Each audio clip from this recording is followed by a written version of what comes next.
Hello, I'm Robert, a volunteer fact checker helping you if you're scared. And this is one of the things that scared quite a few people, was the story saying that there's no credible pathway to 1.5 degrees C. These clickbait stories missed out the qualification in place. And that it just meant that we're not yet on a credible pathway. We've got more to do, which everyone agrees to. And that's not scary once you realise that's what it means. And the report this is based on was a little bit odd for present day ways of thinking about things. First of all, it used only the two data points, 2015 and 2030. And that made sense until about 2020, when we started getting all the net zero commitments, because it ignores all those. And it is a bit strange because we don't know what the emissions will be in 2030. So they use the commitments through to 2030 to get the emissions for then, but they don't use the commitments after 2030. And then based on those two data points, they then extrapolate. And as you see, given just two data points, they don't look any of the data points in between. We're actually going for a bit of a peak. And both these curves you can see look quite plausible if you just got those two data points. And so just given those two data points, there's no way to tell, but using their special method, which I'm going to explain in a minute, they came up with this curve. So now I'm going to explain how they do that. Well, first of all, this is John Kerry, and he says that if we get more countries directly involved, so his perspective is that 65% of GDP is already committed to 1.5 degrees C, and if we get the rest involved, then we are at 1.5 degrees C. And he thinks that we can get it to 1.6 degrees C or better. And so he says we'll see many more commitments. He's been talking to countries, and they're going to coming forward with more commitments to 1.5 degrees C for COP27. And then, of course, we have to hold them to it. But this means that 1.5 degrees C is something that is possible. Now, if we look at the UNEP report, then what they did is a little bit strange. They to modernise. It makes sense based on the Kyoto Protocol, which was based on carbon trading and carbon pricing.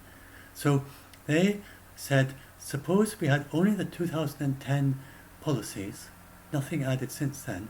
Suppose we started from 2015 with only those policies, and none of the 2015 pledges, and then the only thing we added was carbon pricing as for Kyoto, and just a global carbon price.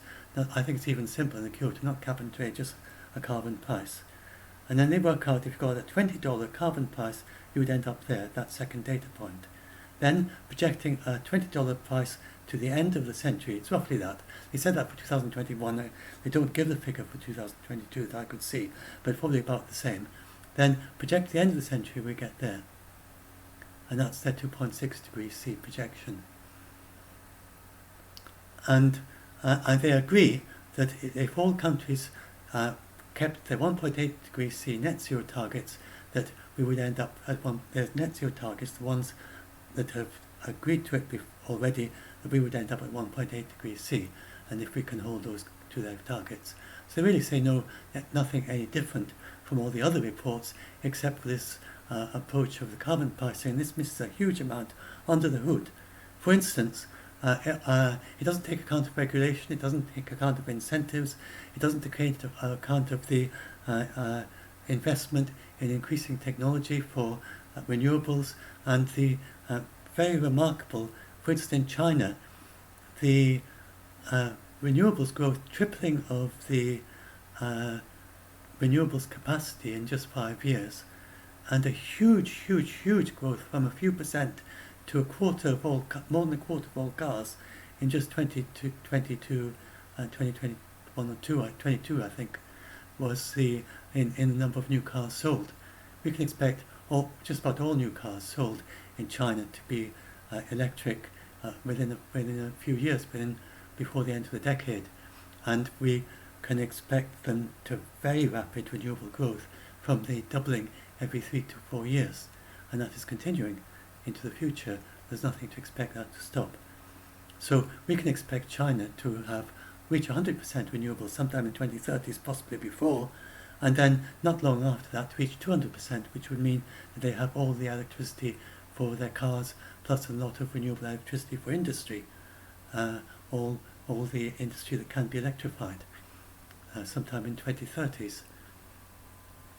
So from this you can see that it's really not implausible that China has a rapid fall like that.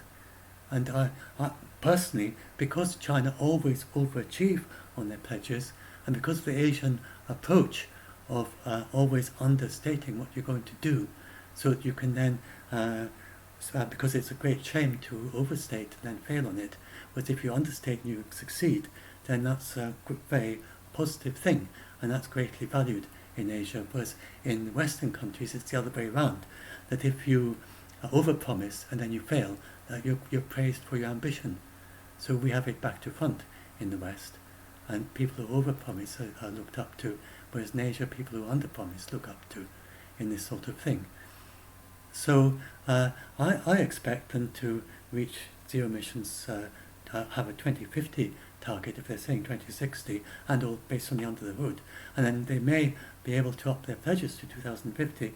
Then that will mean that they're probably heading for 2045 or better. So because that's just the way they work, and it wouldn't be surprising if they could pledge for 2050 zero emissions, given how well things are going in China in a not very distant future. So anyway, that's the end of this. So there's a very good video. I'm going to do a new blog post about a video by John Kerry giving his reasons in detail for his optimism that I gave that quote about just now. That was just released yesterday, and so do watch that video. I'll add a link to it when it's finished to the end of this tweet thread.